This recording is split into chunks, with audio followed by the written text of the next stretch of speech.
Bungwe la Agricultural Development and Marketing Corporation kapena kuti ADMAC ndi limodzi mwa nthambi zofunikira kwambiri kuti ulimi utheke m'dziko muno.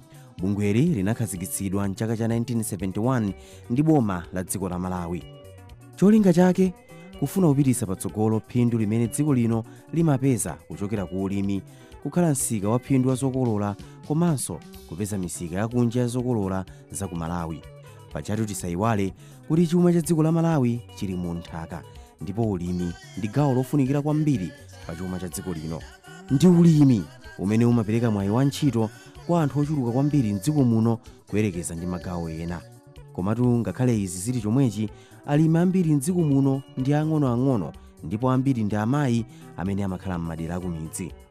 Nthawi zambiri alimiwa amasowa msika wa phindu wa zokolola zawo. Ichi n'chifukwa chake bungwe la ADMAC linakhazikitsidwa kuti alimi amenewa asamavutikire kupeza misika ya phindu. Koma kuti bungweli likukwanitsa kuchita izi? Sabata ino tikumva kuchokera kwa mkulu wa bungwe lofunikirali a Felix Jumbe. Inki kuyamba kumafusafusa mafunso kuti kodi chuma cha dziko lino chingadalirebe ulimi, kodi ulimibe ulakali wodalirika. Ndingakuze kuti mafunso amenewo sanayeneranso kuyamba kubwera. Tinenera kumangotsimikizira ndi kukhulupirira kuti chuma cha dziko lino monga mmene anthu ena akhala kunenera mbuyomu chili mu nthaka. Dziko linolo lidadalitsidwa ndi zinthu, mayiko onse ali ndi odalitsika mosiyanasiyana. Komano dziko la Malawi lodalitsika ndi nthaka yabwino, komanso lili ndi madzi. The whole stretch over 600 kilometers along the lake, mene ndi surface water. Komanso imadalitsidwa ndi madzi a mvula. Dziko linonso lidalitsidwa ndi madzi ochokera pansi pa nthaka, mene timati ground water. Ndiye tili ndi nthaka yabwino, madzi, njira zonse zimene zimabweretsera madzi. Komanso pambali pa icho tidadalitsidwa ndi nyengo. Timakhala ndi dzuwa kuwala 12 hours, usikuso 12 hours. Kwina amapeza ko dzuwa lawala mwina 2 hours pa tsiku. Ende poti zomeramerazi zokolola zine zokolola zimafunanso dzuwa kuti zikakule bwino. Nde Malawi sonyo dalitsidwa ndi nkhani ya nyengo, kumakhala dzuwa lambiri limene limathandizira kuti zokolola zikule chifukwa cha sunshine. Nde ifeyo nkudalitsidwa kathu monga mmene tidadalitsidwa kuyambira pachiyambi pomwe. Mulungu adatidalitsa ndi nkhani ya ulimi. Ku ulimi kundi kumene kungachokere chuma cha dziko lino la Malawi. Chifukwa chake anthu amati chuma cha dziko la Malawi chili mu nthaka. Komanso mukatsimikize kuti anthu ambiri amene adalembedwa zintchito akulembedwa ntchito m'makampani okhudzana ndi za ulimi. Komanso anthu ambiri amene akudalira chuma chawo akudalira mu ulimi, makamaka ngati alimi. Andi alimi ambiri kuno ku Malawi ndi timati smallholder families, amene ambiri ayiwo pa alimi 100 alimi 90 andi alimi ang'onoang'ono amene amachita produce kapena kuti amakolola zokolola zimene amagulitsa. Ndiye chuma cha dziko la Malawi timati pa chizungu ati agro based, kapena kuti it's a commodity based agriculture commodities, kapena kuti zokolola zochoka ku ulimi zimene zimakapezeka pa nsika ndi zimene zimakapanga kuti pakhale ndalama ya cash. Ndiye cash ya Malawi kuti ipezeke cash imachokera ku zokolola zochokera ku ulimi, ku misika yake ya zokolola za ulimi. nde imene matinoti anthu tsopano ali ndi kashi nde mumavono kuli foja uku ayi kuli thonje uku kuli tii uku ayi kuli chimanga uku kuli chani apanopo mukaona muona kuti anthu ambiri magalimoto atanganidwa kuchotsa katundu kuchoka kumidzi kubweretsa mtawuni kuti akakhale ndalama nde kuti chuma cha Malawi chimadalira zinthu zimene zija kuti ndalama ikakhale ndalama imakabwera pokhapokha tagulitsa zinthu zochokera ku munda. Ndeno ndikufuna ndikutsimikizireni chuma cha Malawi chikudalira ulimi chidzapitirira kudalira ulimi chifukwa nkudalitsidwa kwathu tidadalitsidwa ndi zipangizo za ulimi kapena zinthu ziwiya zotiyenekeza kuti ife titha kulima titha kukolola ndipo titha kugulitsa. Ngati dziko dongosolo loti ulimi wathu ukhale wopita patsogolo, dziko la Malawi mwa mayiko ena onse kuno ku Southern Africa ndi limodzi la mayiko amene adachita bwino kwambiri pokhazikitsa dongosolo labwino la smallholder farming kuti ikhaleyo dongosolo. Poyamba mudziona kuti dziko lino mu ulimi lidagawidwa ma division alipo 8 ma agriculture development divisions mmene muja muli mmene amati ma RDP komanso ma district chakuti komanso pali ma extension planning area. Mmene muja ma extension planning area ndi mumakakhala mlangizi otadzikalangiza alimi ang'ono aja amene amati ma farm families. Ndipo m'Malawi muno tili chiwerengero chokwana pafupifupi 4 million ma farm families amene ali mu dongosolo labwino loyendetsera ulimi. Ndipo unduna ulipo wapaderadera wa agriculture. Komanso pano wakogedwa wali unduna wina umene uli wa irrigation. Zonsezi zimathandizira kuti ulimi upite patsogolo. Paliso livestock ziweto tizili ndongosolo. Paliso fisheries usomba ulimi wa somba ziliso ndi dongosolo. Madongosolo onsewa adakhazikitsidwa ndi cholinga chonoti zikathandize mulimi wina aliyense kuyamba kupeza chuma kuchokera ku ulimi. Nde dongosolo lapaderadera limene ku Malawi kuno ndi ndalitso wina wapaderadera ndikukhala ndi bungwe ngati la ADMAC, Agriculture Development and Marketing Corporation, limene lili msika wa alimi komanso nkhokwe ya alimi. Msika wa alimi chifukwa chonoti zidakonzedwa mchidongosolomo kunoti alimi akangoti alima asamavutike china chilichonse potengera kuti ukapeza msika. Mvuto limenelo angotenga katundu uja akamusiye ku ADMAC kuja, ADMAC ike katundu uja pamodzi nde idzipeza misika. Koma mulimi uja atenge kashi imene walipidwa apitenso kumunda adzikalima. Dongosolo limenelo m'Malawi muno mukhoza kukhala kuti mwina anthu sititha kuliona koma kwa ena afe amene ndi mwayi woyenda mu Africa monse muno dongosolo limenelo limapezeka kuno kokha ku Malawi kuti tili ndi bungwe limene limatha kuchita zimenezo. Agriculture limene lili Agriculture and Development Marketing Corporation limene lili lero lino ADMAC lili ndi misika yoposera 1300 mdziko lonse la Malawi kuti mulimi wina aliyense asakavutike kupeza msika. Ndi dongosolo lonsewo zidakhazikika bwino zonse fojanso bwino tii china chilichonse.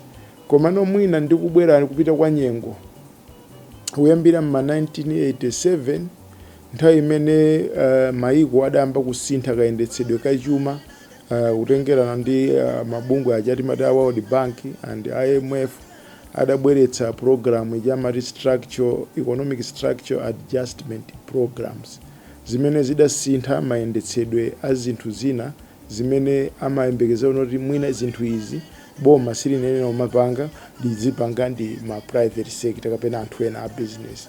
Zimene zija ndi zimene zidabweretsa mpungwe wambiri umene udapanga ngati bungwe ngati la ADMAC kuti lizioneka ngati kuti silugwiranso mothandizira alimi. Komano iyonso tikhoza kuti ndi experience imene tayiona pa zaka zimenezi. Panopo tikuti ADMAC ibwererenso iyambe kugwira ntchito monga mmene inkachitira kale.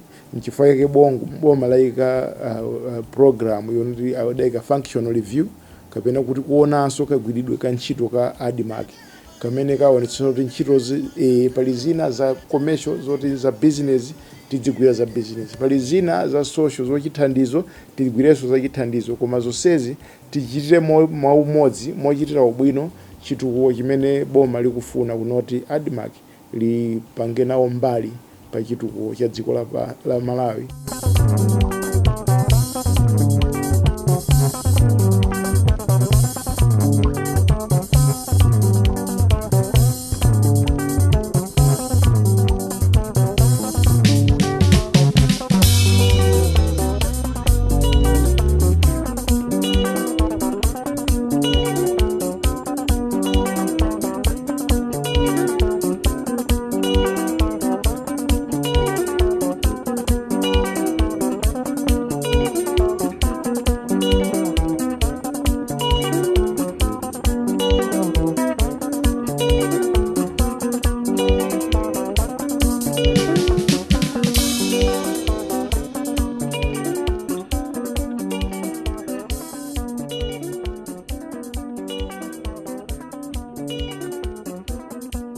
Kwa kusokonekera kwa kagwiridwe ka ntchito ka ADMARC potengera ma structural adjustment program padapezeka kunoti alimi adakhala ngati amasiye, nde umasiye uja panabwera anthu ena amene amanoti anthu amasiye awa tiwathandize, nde awathandize alimi powagula anthu amene timati ma vendors, nde adayamba magula zinthu kwa alimi mochipa nkumakagulitsa kumisika ina modula zedi.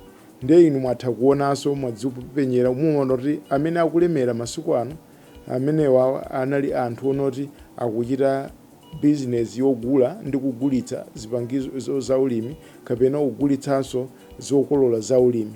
Amenewo ndi amene zikuayendera, mwini wake mulimi sizimuyendera. Ndipereke chitsanzo kunoti m'Malawi muno titamanena kuti tingopereka chitsanzo noti 500,000 metric tons ya chimanga ndi imene imapita pa msika ogulitsana ndi kugulitsa. Ndeno imene ija tigulitsane, anthu agula kwa anthu yagulitsana ndi kugulitsa. Chinacho anthu mutinoti chimanga chinacho chikupita chili nkhokwe akudya. Nde chimene chacho mukangowerengera noti ADMARC sina kagule nawo, akagula ndi mavenda aja. Ndeno mavenda aja momwe adzigula 200 kwacha ngati mtengo umene tikugulira pano awupita mwina nkumakamugula mulimi uja 100 kwacha. Ndekuti pa 500,000 metric tons 100 kwacha mulimi uja akuluza kwa venda.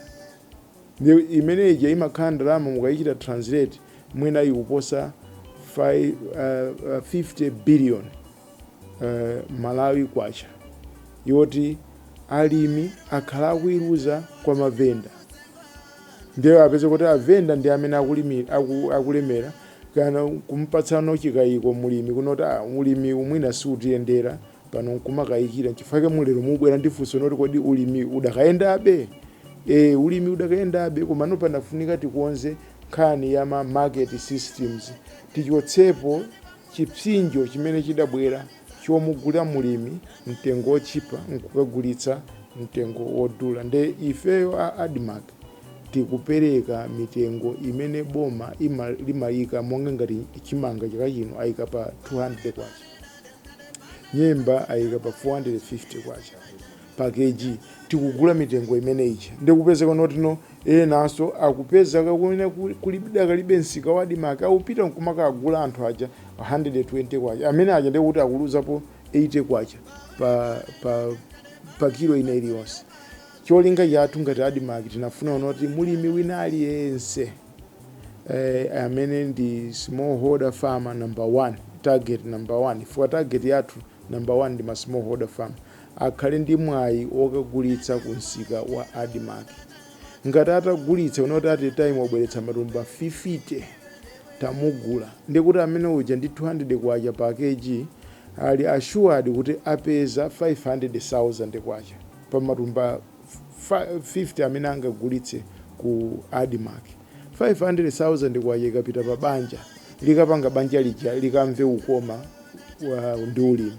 Kaya wina analima mpunga abwere ku ADMAC, kaya analima thonje abwere ku ADMAC, analima nyemba abwere ku ADMAC, analima khobwe abwere ku ADMAC. Mbewu zonse zimene zili zoti zili pa malonda ifeyo tigula chaka chinocho ndi cholinga chonoti tithandizire kuti ulimi upite patsogolo. Komanso koposa izi tikuchita chifukwa chonoti a president athu ananena zonoti bungwe la ADMAC lidzigulabe ngakhale nthawi ino ya matenda a COVID-19 chifukwa chonoti ndi bungwe lofunikira kwambiri kuti lithandizirenso nkhani yonoti alimi asavutike kwambiri pa nthawi imene misika ina ikutsekedwa. Apezekabe ali ndi msika wa ADMAC kuwathandizira kuti moyo wawo pa zachuma usasokonekere. Mbewu zitikazigula tili ndi njira zingapo zimene timapanga. Chifukwa ifeyo tikuti ndife msika wa alimi, panopo tikuti aggregator of choice wa alimi wonse m'Malawi muno. Ndeno tikuti mulimi wina aliyense akangoti wakolola azisamali mbewu zija nkuzinyamula nkuzika ku ADMAC kapena pa chizungu tikati deposit chimanga chanu ku ADMAC. Ndekuti ifeyo ndife Reserve Bank of Agriculture Commodities. Ndenu mukatipatsa zinthu zija tizike pamodzi ndife nonsika waukulu wa dziko lonse la Malawi. Tena dziko la Malawi poti limapanga chuma chake kuchokera ku msika wa zamalonda za zinthu za ulimi. Ndeno tsopano ife kumene kuja timapanganso noti tikuwanze kuti zinthu zija value yake ipite patsogolo. Pali zina timachita process ngati mpunga kuugaya ndi kupakira nkumakagulitsa kwa anthu oti akudya mpunga consumer market timakapereka zimene zija. Pali zina zipita ma institutional markets, ma secondary school aja amafuna chimanga, amafuna ufa, amafuna nyemba, amafuna khobwe, amafuna mpunga, tiapatse zinthu zimene zija. Ma prisons tiapatsenso chimodzimodzi kuame kwagulitsa kuame tiagulitse. Chinthu chosapanda nzeru kunoti tikakhale ndi ame imene ilibe source yokhazikika ya chakudya chimene amadya tsiku ntsiku. Ndikuti food security pamenepo ife sitinaite, timafunika tipange zimenezo. Ndeno amene aja institutional market paliso ma industries amene amakapanga soya kuti akakhale oil.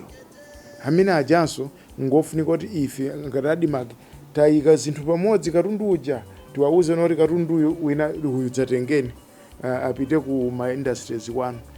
Anthu ngati achibuku amakonzera mowa ndi zina tiwauze kuti chimanga ife tili nacho, mapira tili nawo, dzatengeni pitani mukakonzere cha chibuku. Iwaja imeneja ndi malonda ndi business tiuchita nawo. Komanso koposaposa chifukwa dziko limafunika forex ikhalepo. Ndikuti dziko la ifeyo tilichite export panopo teko ndili ndi maoda a soya oti adzipita ku South Africa, tili ndi maoda a nyemba so tizipita ku South Africa tizichita export kuti dziko la Malawi tililonjeze kuti dziko la Malawi mukafuna forex bwerani ku ADMAC. ADMAC ndiye imene ili ndi forex yokwanira kuti tifike kuti tikuchita export. Poteropo tikupanga noti tidzipange noti dziko la Malawi limadalira economy yathu kapena chuma chake chimadalira ulimi. Kudalira ulimiwo ndekuti ludalira kuti ulimiwo ndiye umene umabweretsa ndalama zakunja ngakhale ndalama za local zimene. Ambiri ndi mavuto amene alimi akukumana nawo, monga kusowa kwa misika ya phindu komanso kubwera kwa mavenda amene amagula zokolola pa mtengo wotsika ndi kumazigulitsa pa mtengo wokwera, zimene zimabwezeretsa mbuyo alimi. Zotsatira zake ntchito za uliminso nkumabwerera mbuyo. Komabe mwakhala mukuona ndi kumva kudzera mu programu ino za alimi ena amene ngakhale pali mavuto amenewa akulimbikira ndipo mapeto ake akupeza phindu kuchokera mu ulimi. Koma kuti ngati bungwe la boma limene lili ndi udindo wopereka msika wa phindu kwa alimi, ADMAC yakukonzerani chani ino alimi? Poti amene tili nawo panopo amene akugwira ntchito ndi okwana mwina 700. Koma ntchito zathu zikati zili pa chiyindeinde timayenera kukhala ndi madepoti oposera 1300. Ncholinga chathu panopo kuti madepoti onsewo ayambe omagwira ntchito, komanso timange ma modern za nyuwani ma warehouse atsopano m'madera ambiri chifukwa dongosolo lathu vision yathu yonoti tikhale ife osankhidwa ndi alimi kuti ndi kumene azidzapereka katundu wawo msika wa alimi ndiye msika wa alimi uyenera kukhala pafupi ndi pamene alimi ali chifukwa katundu uja ngakhale utakhala matumba 50 achimanga sungaseze pamutu kuti ukasiye ku Admark umayenera kuti upeze transport ndiye ngati msika wa Admark uli kutali ndi amenewo avutika kunoti akapereke katundu wawo ku Admark sitikufuna noti alimi azidzadandaula mtsogolo muno kuti tikuvutika kukapereka ku misika ya Admark chotero kuti misika yonse imene mwayine nayo kuti panopo ikuoneka ngati bwinja nzoona koma noti ndi program imene tichite infrastructure development ya Admark kuti misika yonse ija ioneke mwanyowani komanso rehabilitation program kuti misika yonse timangenso mwanyowani komanso tikhale ndi maofficers onoti tigwire ntchito mwanyowani komanso maofficers aja akhale atumiki alimi pakali pano vuto tili nalo mwina even maofficers Admark adasiya kudziona ngati kuti ndi atumiki alimi ndiye tikufuna kuti dera lina lililonse kumene kuli Admark alimi wonse akudera kumene kucha smallholder farmer achite register dzina lawo ku msika wapafupi umene ali nawo wa Admark kuti noti dzitha kudziwa noti msika uwu uli ndi alimi kandi 1000 alimi amenewa ali ndi maekala 2 acres aliyense ndiye kuti kuli maekala 2000 kukalimidwa chimanga tidziwe noti kuli chimanga cha maekala 2000 ndiye kuti dziwanso kunoti tidzakolola chimanga chotere tikafuna noti chimanga chimene maekala 2000 adzakolola chimanga chambiri ifenso titha kupangana nawo alimi amene unoti alimi inu pa 2000 ndi mmene kulili mukadatha kumakolola chimanga double ndiye kuti mukachite double mukafuna kuti muchite dongosolo ili mugwiritse ntchito zipangizo zatsopano za ulimi ndeno ifenso zipangizo zatsopano zija tikhale nazo zili ku msika kumene kucha alimi agwiritse ntchito zipangizo zimenezo pakali pano ku Malawi kuno nkoti fertilizer kagwiritsidwe ntchito tili pansi kwambiri kuyerekeza ndi maiko ena timachita pafupifupi 37 kgs per hectare tikatengera usage ya fertilizer ndeno mupita kwina fertilizer akugwiritsa ntchito 200 kgs per hectare kodi mulimi wa ku Malawi wa 37 kg ndi wina wa 200 kg per hectare amene akololeza mbiri ndi ndani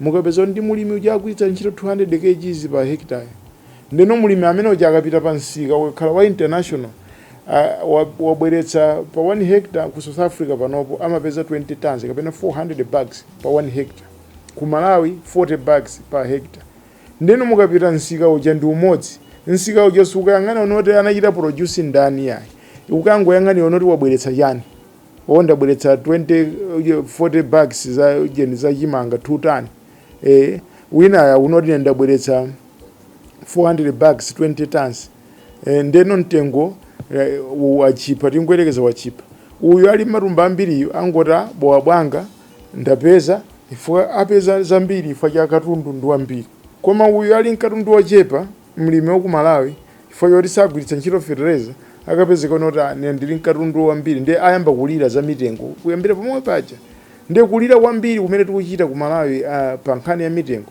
tikulira chifukwa inoti productivity yathu kapena zomwe timapeza pa malo amodzi ndi zochepa nchifukwa chake ife Admark tadziyikira tokha mulingo unoti ife udindo wathu nkunoti tithandizire pa productivity ndi production popereka zipangizo za ulimi zoyenerera kumene chaka chino tipereka fertilizer tigulitsa fertilizer amene tidasiyanso kugulitsa misika yonse ya Admark ndicho linga yonoti alimi athe kufikira fertilizer komanso ngati mkotheka mmene adzifikira kuno fertilizer akhala kufika pa mitengo yabwino zimenezo ndi mbali imodzi inoti tidayiwala kuyipanga tifuna chaka chino tipange komanso tiyeneranso kupanganso noti mbewu zonse ziyambe kupezeka mu Admark alimi ambiri akhala kulira pogulitsidwa mbewu za chinyengo ndi kukhulupirira noti mzinda wa Admark sungagulitse mbewu za chinyengo. Ndiye tipangana mpangano ndi makampaniso za mbewu kuti tiziyambanso tiyambenso kugulitsa mbewu. Komanso pamakhala mankhwala aja opalirira udzu timati ma herbicides. ADMAC yenera kuti ikhale nawo pofuna kuti tikachite timati labor saving, kuchepetsa ntchito imene mulimi amagwira pamunda. Chifukwa akapanda kuti alimi apalire ekha pa chimanga amafunika 70 man days kuti alime munda wa chimanga. Koma ngati atachita kuti kupalira kuja wangofesa waza mankhwala ndiye kupalira amati ntaya khaso ndiye kuti sapaliranso wataya khaso. Tiseva anthu ambiri so ndi azimayi amakonda ulimi umene kumundawo amakonda ulima ndi azimayi, ndiye kuti nthawi yawo yonera akhale pamunda tiyichepetsa. Ifeyo ADMAC takonzeka kuti tiyambe kuchita zimenezi kuti tithandizire kwambiri pa nkhani ya ulimi m'Malawi muno kuti upite patsogolo. Pamene dziko la Malawi likupitirira kutenga ulimi ngati gawo lofunikira kwambiri pa chuma chake, ndikofunikira kuti mabungwe ngati ADMAC azipatsidwa thandizo loyenerera mu nthawi yake kuti kenaka azitha kugula mbewu kwa alimi, zinthu zimene zitha kuthetsa vuto la mavenda. Sitichita kunenanso apa kuti andale asamalowererepo pa ntchito za mabungwe ngati ADMAC.